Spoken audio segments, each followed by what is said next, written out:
قربانی کے گوشت کو تقسیم کرنے کا طریقہ کار کیا ہونا چاہیے؟ سارا خود رکھ لینا چاہیے یا سارا اللہ کے راستے میں دے دینا چاہیے؟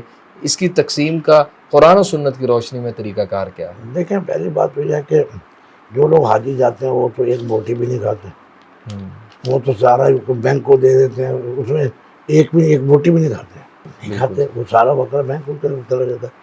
یا بعض اوقات اب تو نہیں، آج سے 30-40 سال پہلے لوگ بکرا لیتے تھے، پہاڑ کے اوپر جا کر ذبح کر کے وہیں چھوڑاتے تھے، لیتے کچھ نہیں تھے۔ تو اب ویسے جو قرآن کہا کہ خود بھی کھاؤ، محتاجوں کو بھی کھلاؤ، القانع والمعتر، بالکل اس سے علماء نے کہا ہے کہ بہتر یہ ہے کہ کچھ حصہ آپ کھا لیں، کچھ دوستوں احباب کو، کچھ غریبوں کو، یا کچھ سائلین کو آ جاتے ہیں ان کو دے دیں۔ بالکل، یعنی کچھ رکھنا چاہیے، کچھ دینا چاہیے۔